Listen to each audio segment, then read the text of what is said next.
अपने लोकप्रिय नेता कुंवर भारतेंदु सिंह जी, यशवंत सिंह जी, श्रीमती हरजिंदर कौर, अनूप वाल्मीकि जी। मित्रों, आप देखा होगा देश के गौरव अटल बिहारी वाजपेयी ने सरकार बनाया था, लेकिन सदन के अंदर 13 दिन के अंदर सरकार गिर गई। और क्यों गिरी मित्रों? कांग्रेस, सपा, बसपा आज मंदिर मंदिर जा रहा है मित्रों, लेकिन उस समय उन्होंने कहा कि अटल जी सांप्रदायिक है।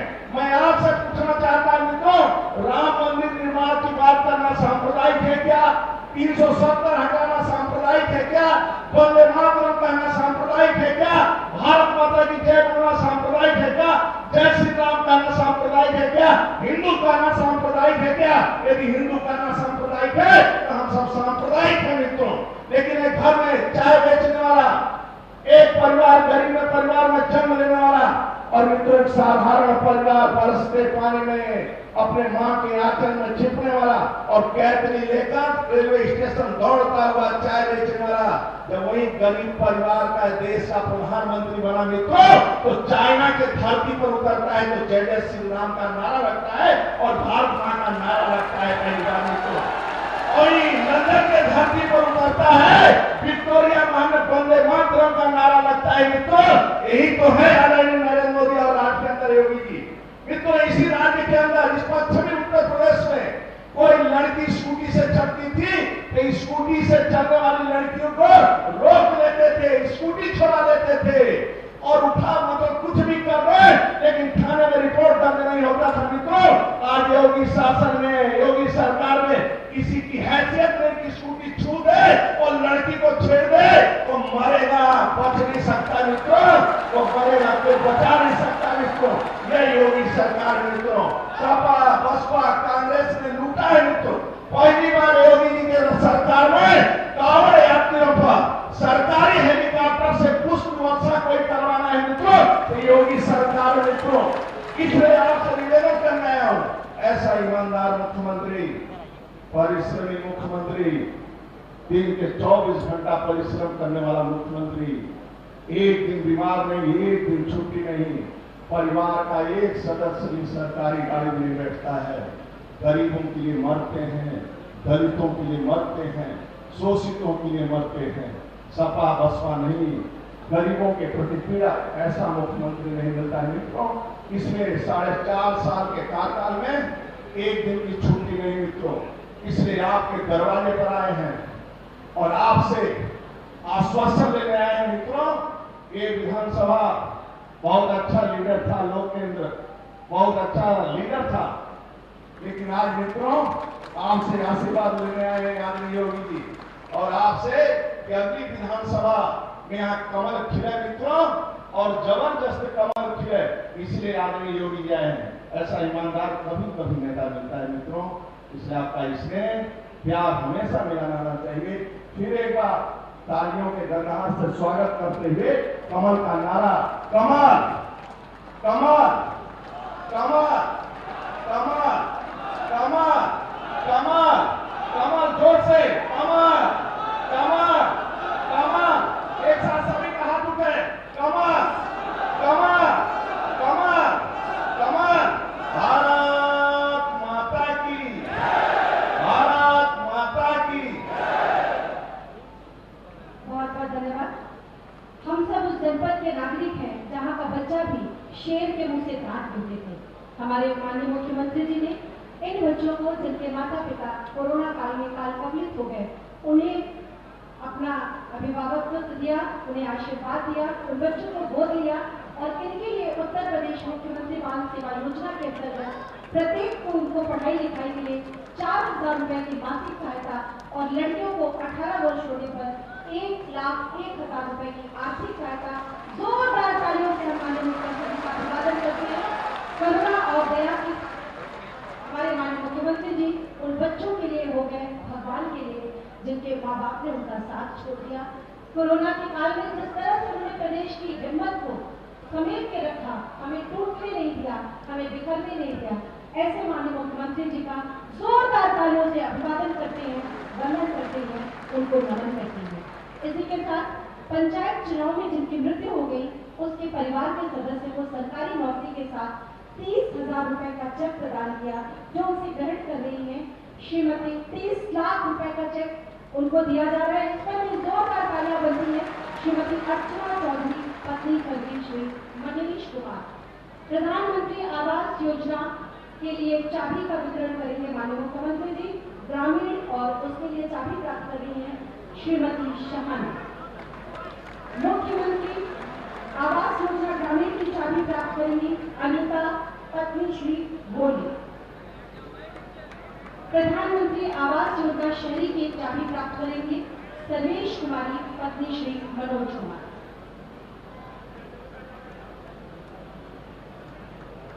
प्रधानमंत्री आवास योजना शहरी की चाबी प्राप्त करें। जोरदार तालियां। ये चाबी इनको नहीं, आपको मिल रही है। कृषि विभाग के अंतर्गत कृषि यंत्रीकरण योजना अंतर्गत फॉर्म मशीनरी बैंक अनुदान, उसके लिए चाबी वितरण जिसे प्राप्त कर रहे हैं श्री गौरव कुमार, सीईओ जागरूक कृषक उत्पादक संगठन संघ, शेड्यूसर कंपनी, ग्राम रवाना, शिकारपुर, त्योहार। श्रम विभाग के अंतर्गत निर्माण कामगार मृत्यु विकलांगता सहायता एवं अक्षमता पेंशन योजना के अंतर्गत माननीय मुख्यमंत्री जी 20,000 रुपए की आर्थिक सहायता प्रदान करेंगी रविता देवी ग्राम करोड़ों से। और चिकित्सा बेहतर चिकित्सा व स्वास्थ्य सेवा प्रदान करने के लिए संकल्पित उत्तर प्रदेश सरकार और माननीय मुख्यमंत्री जी आज बहुत बड़ी सौगात देने जा रहे हैं। 281-82 करोड़ रुपए की ये योजना।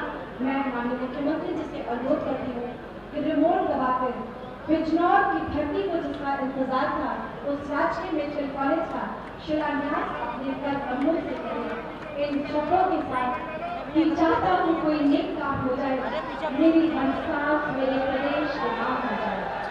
जो सर झुके तो सामने तिरंगा हो, जो सर उठे तो देश को प्रणाम हो जाए। आज हम सब के लिए अत्यंत हर्ष का विषय ये राजकीय मेडिकल कॉलेज की सौगात हमारे जनता को माननीय मुख्यमंत्री जी के कर कमलों से। और इन्हीं शब्दों के साथ मैं माननीय मुख्यमंत्री जी से अनुरोध करती हूँ, हम सब बड़ी देर से प्रतीक्षा में हैं आपके आशीर्वादों की। जोरदार तालियों से आपका आभार माननीय मुख्यमंत्री जी। हम सबको आशीर्वाद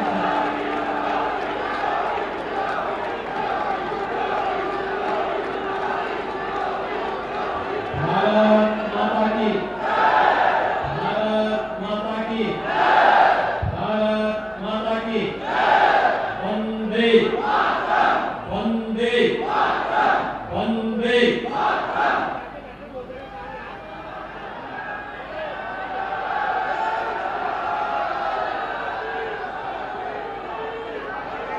भारतीय जनता पार्टी के लोकप्रिय प्रदेश अध्यक्ष माननीय श्री स्वतंत्र देव सिंह जी, उत्तर प्रदेश सरकार में मेरे वरिष्ठ सहयोगी, वित्त, संसदीय कार्य और चिकित्सा शिक्षा के मंत्री माननीय श्री सुरेश कुमार खन्ना जी, जनपद के प्रभारी मंत्री श्री कपिल देव अग्रवाल जी, प्रदेश के परिवहन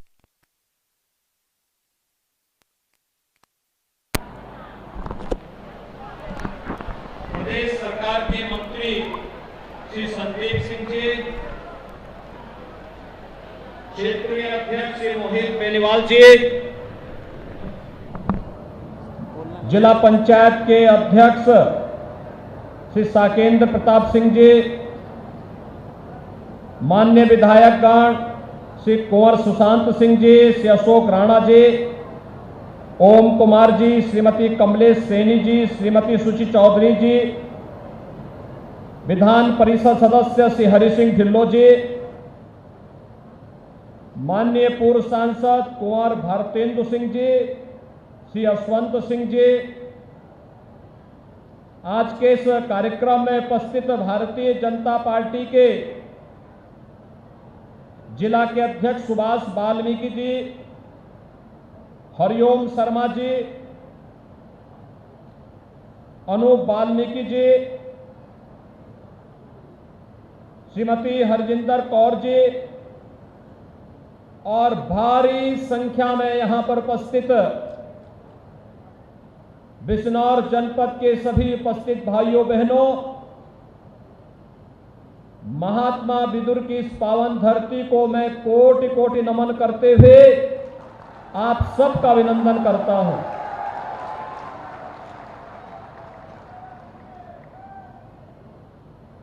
भाइयों बहनों, मां गंगा के आंचल में बसा हुआ यह जनपद भारत के इतिहास की गाथा का साक्षी है। याद करिए, महाराज दुष्यंत और उनके पुत्र भरत जो भारत की गौरवशाली परंपरा के लिए स्मरणीय रहे हैं, आप सभी को इस परंपरा पर गौरव की अनुभूति होनी चाहिए। और इसीलिए मैं काफी दिनों से सोच रहा था, जब भी मैं बिजनौर आने के लिए कोई कार्यक्रम बनाता था, कोई ना कोई बात होती थी, लेकिन इस बार मैंने कहा कि नहीं, बिजनौर तो मैं जाऊंगा और कोई सौगात लेकर के जाऊंगा। और भाइयों बहनों, इस देश के यशस्वी प्रधानमंत्री श्री नरेंद्र मोदी जी की अनुकंपा से हमारे जो ये माननीय विधायकगण मंच पर बैठे हुए, इनके परिश्रम से पूर्व सांसद कुंवर भारतेंदु सिंह जी, श्री यशवंत सिंह जी के उस समय के प्रयास से आज बिजनौर जनपद को मेडिकल कॉलेज की सौगात मिल रही है। मेडिकल कॉलेज उच्च विशेषज्ञ स्वास्थ्य सुविधा का केंद्र तो होता ही है, अब बिजनौर का नौजवान भी पढ़ने के लिए मेरठ, दिल्ली, लखनऊ या अन्यत्र नहीं, बल्कि इसी मेडिकल कॉलेज में वह पढ़ेगा, यहीं पर वह अध्ययन करेगा, यहीं पर अच्छा डॉक्टर बनेगा और यहीं पर यहीं की जनता को विशेषज्ञ स्वास्थ्य की सुविधाएं उपलब्ध करवाएगा। यहां का नौजवान डॉक्टर बनेगा, मेहनत से यहां के बुजुर्गों का, यहां के नागरिकों की बेहतर सुविधाएं उपलब्ध कराएगा। और इसीलिए लोक कल्याण के लिए प्रधानमंत्री मोदी जी की ओर से जो सौगात आपको दी जा रही है, इसको हम लोग महात्मा विदुर जी के नाम पर समर्पित करते हैं कि महात्मा विदुर के नाम पर बिजनौर का यह मेडिकल कॉलेज जाना जाएगा। भाइयों बहनों, याद करिए, जैसे आपने सुशांत सिंह को, अशोक राणा को, ओम कुमार को, श्रीमती कमलेश सैनी को, श्रीमती सुची चौधरी को विधायक चुना, ऐसे ही अगर नगीना विधानसभा क्षेत्र में भी भारतीय जनता पार्टी का विधायक चुना गया होता, नूरपुर में उपचुनाव में भारतीय जनता पार्टी का विधायक चुना गया होता, तो भाइयों बहनों, विकास और भी गुना ज्यादा देखने को मिलता।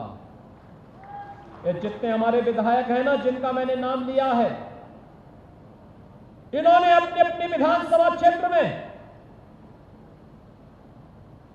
किसी ने 2000, किसी ने 4000 करोड़ रुपए के विभिन्न प्रकार की परियोजनाओं को, मैं उनका भी उल्लेख भी करूंगा थोड़ी देर में, उनको लाए, उनका विकास कराया।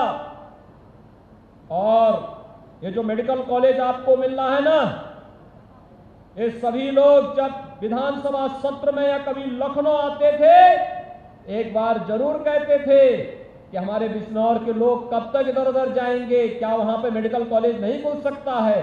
हमने कहा कि जनता जनार्दन ने सरकार बनाई है तो मेडिकल कॉलेज तो क्या, वहां पर बहुत कुछ देंगे। और भाइयों बहनों, आज ये मेडिकल कॉलेज बिजनौर वासियों के लिए यही उपहार लेकर के हमारी सरकार आई है।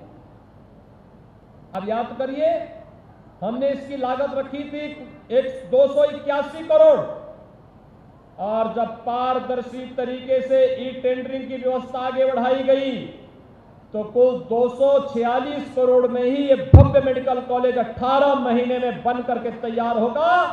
एडमिशन भी होंगे, स्वास्थ्य की बेहतरीन सुविधा भी बिजनौर वासियों को और आसपास के क्षेत्र के वासियों को प्राप्त होगा। भाइयों बहनों, आप याद करिए, 1947 में देश आजाद हुआ था।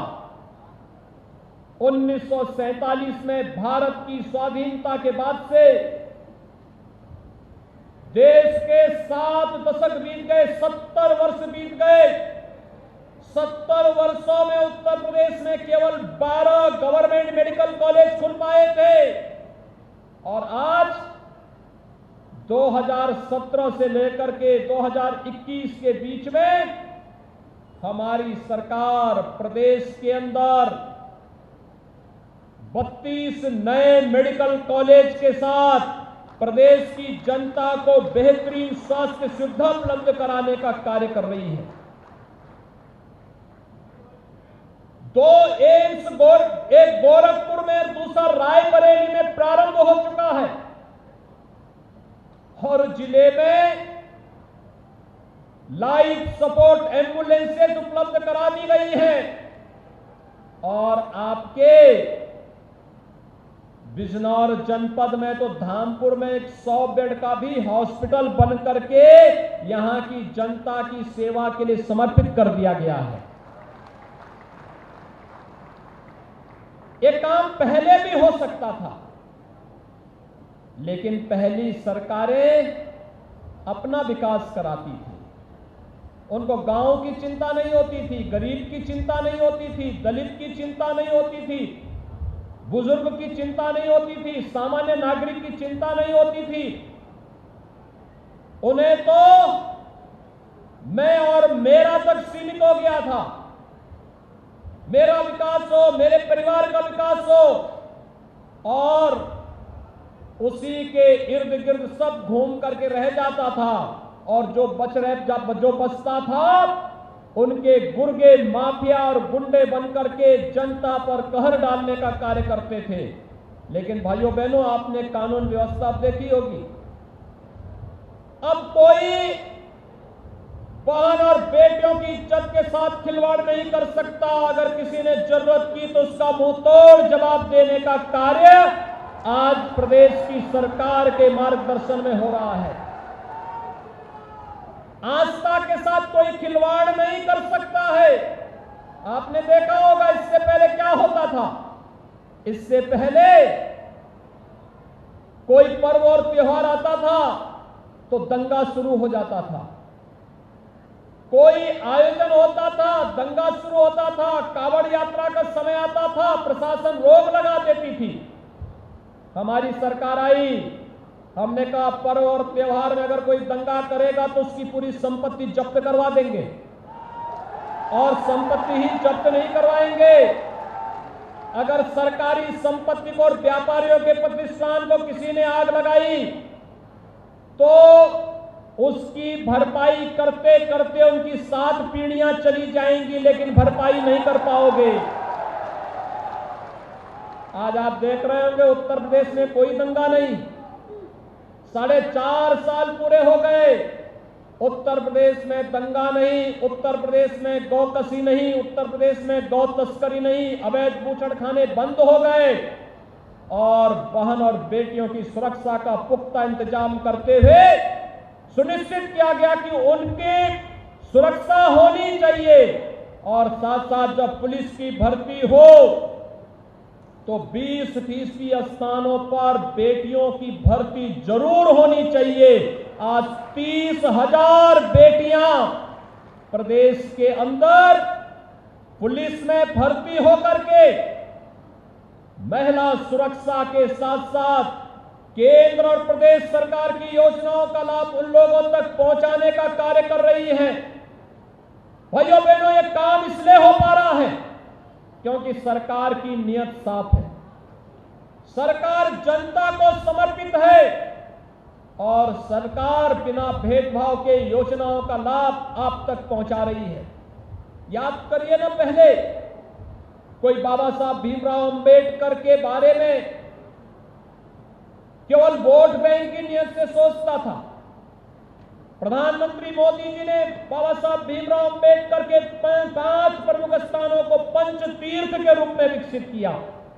और यही नहीं, लखनऊ में हमारी सरकार बाबा साहब भीमराव अंबेडकर का एक भव्य स्मारक बनाने का काम कर रही है। हमने काशी में संत रविदास जी के पावन प्राकट्य स्थल पर भी उनका भव्य मंदिर और साथ साथ पर्यटन विकास की सुविधाओं को विकसित करने की कार्रवाई को तेजी के साथ आगे बढ़ाया है।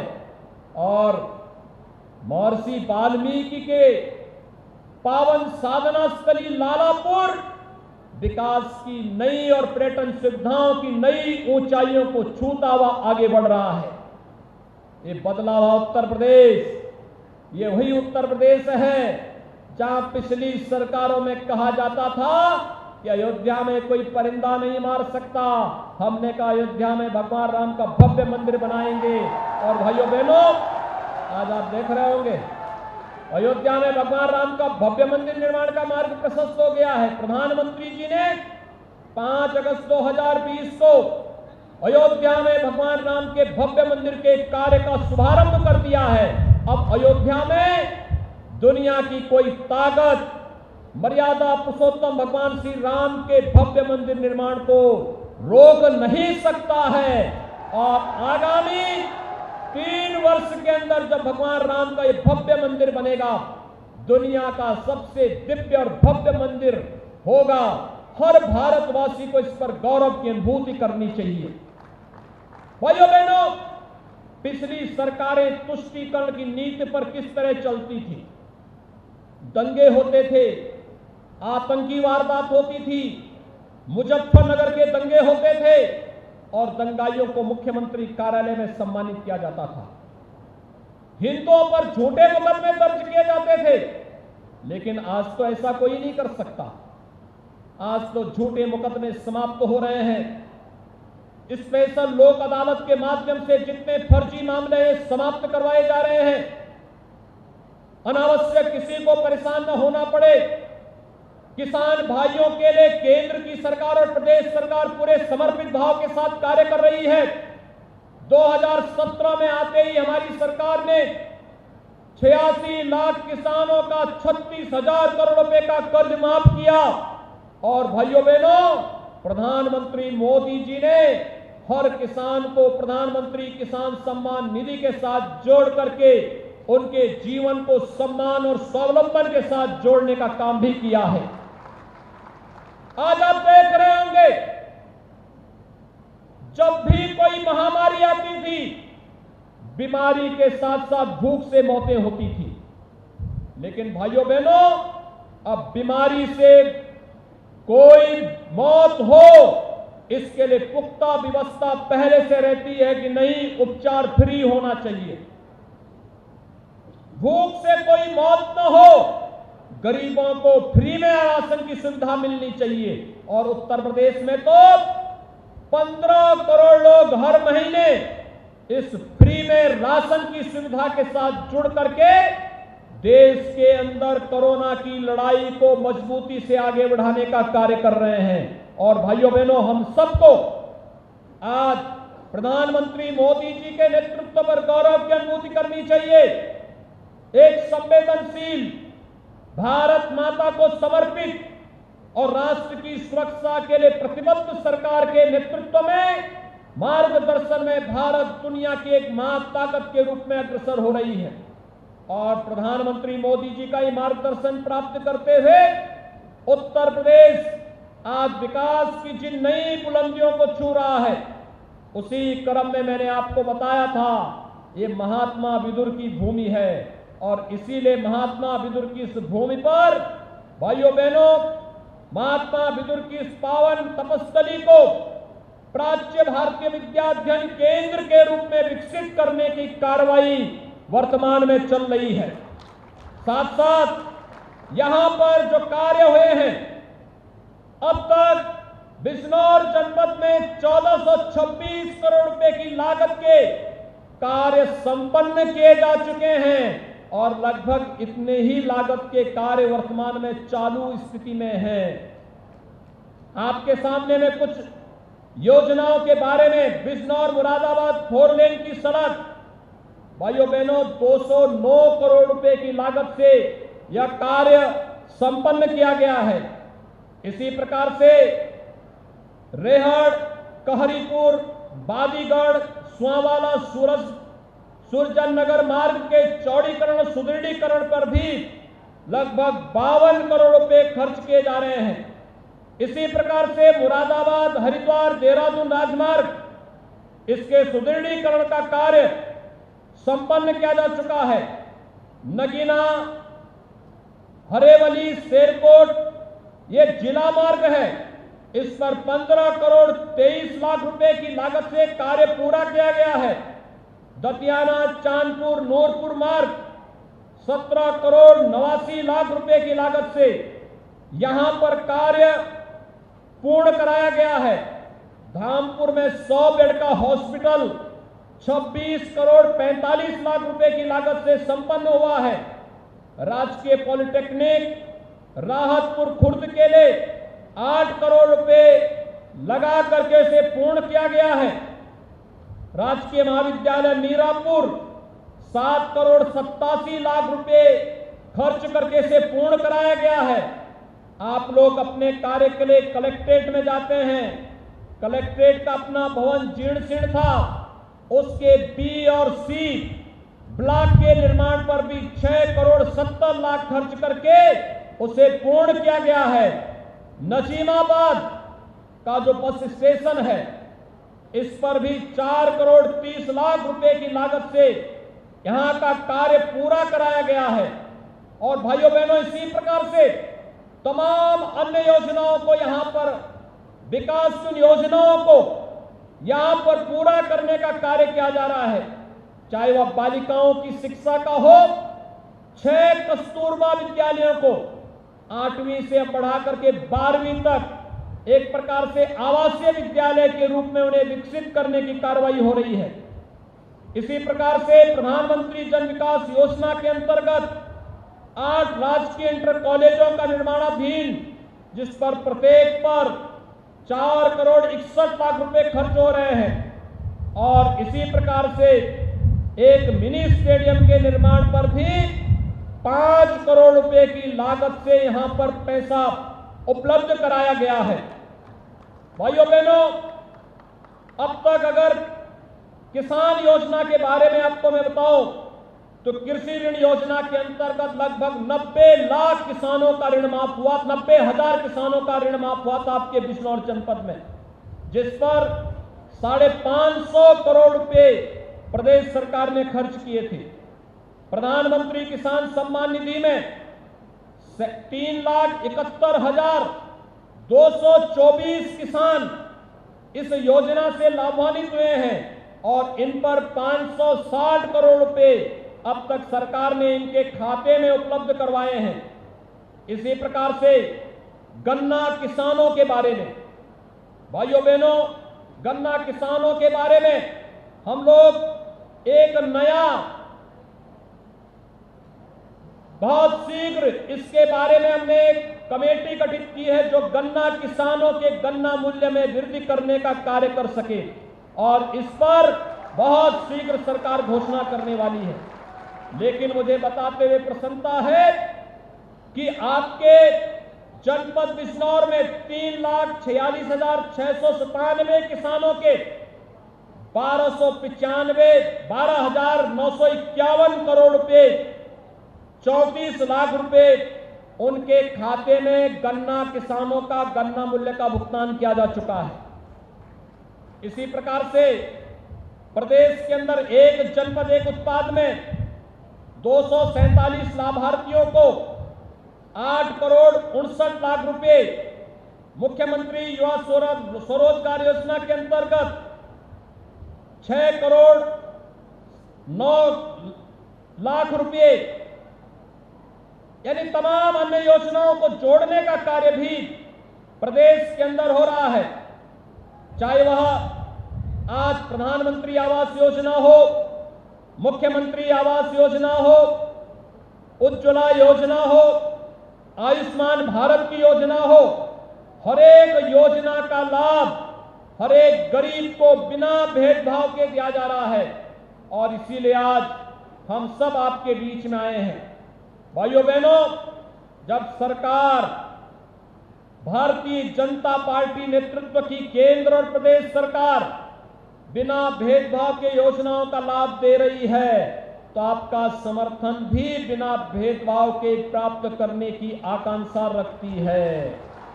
और यही अपील करने के लिए मैं आपके बीच आया हूं कि सुरक्षा और सम्मान इस सरकार देगी, लेकिन समर्थन सरकार को आपका चाहिए। और इसी के लिए आह्वान करने के लिए, पिछली बार नगीना में चूक हुई, इस बार चूक नहीं होनी चाहिए। क्या आप मेरे साथ संकल्पित हैं? मैं धन्यवाद दूंगा कि आपने जिला पंचायत अध्यक्ष भारतीय जनता पार्टी का बनाने में योगदान किया। मैं धन्यवाद दूंगा कि ज्यादातर विकास खंडों में भारतीय जनता पार्टी के कार्यकर्ता ब्लॉक प्रमुख बने। लेकिन मेरा आह्वान होगा, विधानसभा चुनाव प्रदेश के भविष्य को तय करने वाला होता है। आप देख रहे होंगे प्रधानमंत्री मोदी जी ने पिछले 7.25 वर्ष के दौरान कभी छुट्टी नहीं ली। बिना रुके, बिना डिगे, बिना थके, बिना झुके देश की जनता के लिए, देश की सुरक्षा के लिए, देश के विकास के लिए उन्होंने अपना पूरा समय दिया है। और 4.5 वर्ष से प्रदेश के अंदर हमारी सरकार इसी भाव के साथ कार्य कर रही है। जब 4.5 वर्ष हमारी सरकार जनता जनार्दन के लिए पूरे भाव के साथ कार्य कर रही है, तो आगामी 6 महीने भी आप भारतीय जनता पार्टी के इस मिशन को दे देंगे, तो भाइयों बहनों 2017 का रिकॉर्ड भी टूटेगा और विकास इससे दुगनी रफ्तार से आपके गांव और घर तक पहुंचेगा। यही अपील करने के लिए आज मैं आपके बीच यहां पर उपस्थित हुआ हूं। मैं एक बार फिर से मंच पर उपस्थित अपने वर्तमान और पूर्व सभी जनप्रतिनिधियों को, माननीय विधायकों को, माननीय सांसदों, पूर्व सांसदों को हृदय से धन्यवाद देता हूं, बधाई देता हूं। आप सबका अभिनंदन करता हूं और विश्वास व्यक्त करता हूं कि यह मेडिकल कॉलेज यथाशीघ्र बन करके यहां की जनता को अपने भरपूर लाभ देने का कार्य करेगा। आप सबके प्रति मेरी शुभकामनाएं। धन्यवाद। जय हिंद। एक बार मेरे साथ बोलेंगे, जय जय श्री राम, जय जय श्री राम, जय जय श्री राम।